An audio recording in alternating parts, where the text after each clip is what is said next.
ફોરેનથી India આવવું એ ખાલી emotional decision નથી હોતું, પણ ડોક્યુમેન્ટેશન, કમ્પ્લાયન્સ અને લીગલ ક્લેરિટીની પ્રોસેસ હોય છે.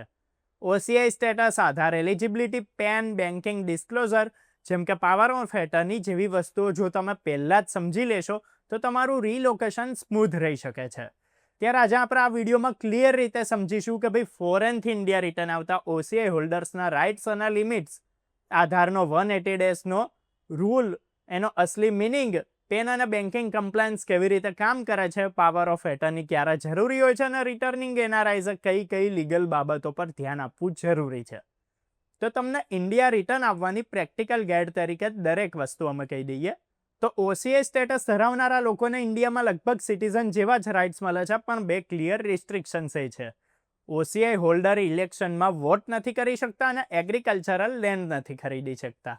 આ બે વાતો સિવાય ઓસીઆઈ હોલ્ડર ઇન્ડિયામાં ઇનડેફિનેટ સ્ટે કરી શકે છે, ફ્રીલી ટ્રાવેલ કરી શકે છે, જોબ લઈ શકે છે અને બિઝનેસ પણ ચાલુ કરી શકે છે. સૌથી પ્રેક્ટિકલ રાહત એ છે કે ઓસીઆઈ હોલ્ડરને લોંગ સ્ટે માટે એફઆરઓ રજિસ્ટ્રેશનની જરૂર નથી પડતી કે જેનાથી પેપર વર્ક ઓછું થઈ જાય છે. પણ એમ્પ્લોયમેન્ટ કે બિઝનેસ શરૂ કરવા માટે પેન જરૂરી હોય છે. એ ટેક્સ કમ્પ્લાયન્સ માટે મેન્ડેટરી છે. હવે આધાર રૂલ સમજવો એ જરૂરી છે કેમ કે એ જ સૌથી વધારે કન્ફ્યુઝન ઊભું કરે છે. આધાર એલિજિબિલિટી શોર્ટ વિઝિટથી નથી બનતી. ઓફિશિયલ ગાઈડલાઇન પ્રમાણે ઓસીઆઈ હોલ્ડરે ઇન્ડિયામાં કન્ટિન્યુઅસ 180 દિવસ 180 ડેઝ રહેવું પડશે. ત્યારે જ તમે આધાર એપ્લિકેશન આપી શકો છો. વચ્ચે વચ્ચે ટ્રાવેલ એલિજિબિલિટી રીસેટ થઈ શકે છે. આધાર માટે લોકલ એડ્રેસ પ્રૂફ હોવું પણ બહુ જરૂરી હોય છે. રેન્ટલ એગ્રીમેન્ટ, ઇલેક્ટ્રિસિટી બિલ કે પ્રોપર્ટી ડોક્યુમેન્ટ એક્સેપ્ટેબલ હોય છે. એનો પ્રેક્ટિકલ મિનિંગ એ છે કે આધાર એ લોકેશનનો ફર્સ્ટ ડે ડોક્યુમેન્ટ નથી હોતું. એ રેસિડેન્સી પ્રૂફ બન્યા પછીનું સ્ટેપ છે. પેન કાર્ડની પ્રોસેસ કમ્પેરેટિવલી સિમ્પલ છે. પેન તમે ઇન્ડિયા આવ્યા વગર પણ એપ્લાય કરી શકો છો અને ઈ પેન જલ્દીથી ઇસ્યુ પણ થઈ શકે છે. પેન નેશનાલિટી મેન્શન નથી કરતો એટલે સિટીઝનશીપ ચેન્જ થવા પર રીઇસ્યુની જરૂર મોટે ભાગે નથી જ પડતી. એટલે રિટર્નીઝ માટે PAN financial activity, tax filing અને ઇન્વેસ્ટમેન્ટ માટે બેકબોન ડોક્યુમેન્ટ છે. બેન્કિંગ કમ્પ્લાયન્સ પણ એટલા જ જરૂરી છે.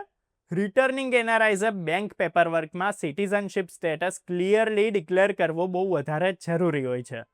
ફોરેન નેશનાલિટી કે એનઆરઆઈ સ્ટેટસ છપાવ્યા પછી તમને રેગ્યુલેટરી કોમ્પ્લિકેશન્સ રહી શકે છે.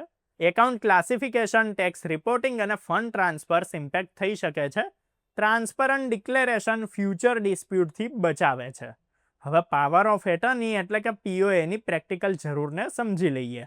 તો જો તમે એબ્રોડ રહીને ઇન્ડિયામાં પ્રોપર્ટી લોન કે પછી ફાઇનાન્શિયલ ટ્રાન્ઝેક્શન્સ હેન્ડલ કરવા માગો છો તો પીઓએ જરૂરી ડોક્યુમેન્ટ બની જાય છે.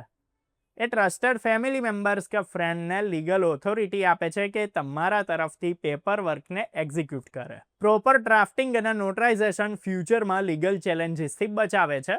લીગલ ફ્રેમવર્કનો કોર મેસેજ એકદમ સિમ્પલ છે. ઓસીઆઈ હોલ્ડર્સને ઇન્ડિયામાં બ્રોડ રાઇટ્સ મળે છે, પણ કમ્પ્લાયન્સ સ્ટેપ્સ ફોલો કરવા બહુ જરૂરી છે. ડોક્યુમેન્ટેશન ડીલે કે મિસઅન્ડરસ્ટેન્ડિંગ અનનેસેસરી લીગલ ફ્રિક્શન ઊભું કરી શકે છે. રિટર્નિંગ ઇન્ડિયન્સ માટે સ્માર્ટ એપ્રોચ છે રિલોકેશનની પહેલાં ડોક્યુમેન્ટ ચેકલિસ્ટ તૈયાર કરવું, સ્ટે પ્લાનિંગ કરવું અને ફાઇનાન્શિયલ રેકોર્ડ્સને અપડેટેડ રાખવા. ત્યારે જો આ વિડીયો પસંદ આવ્યો તો લાઇક કરો, શેર કરો. આવા જ કામના જરૂરી અગત્યના વિડીયોઝ, ઇન્ફોર્મેશન, ઓસીઆઈ અને એનઆરઆઈસની અપડેટ્સ માટે ફોલો કરો, સબસ્ક્રાઇબ કરો અર્બન ગુજરાતી.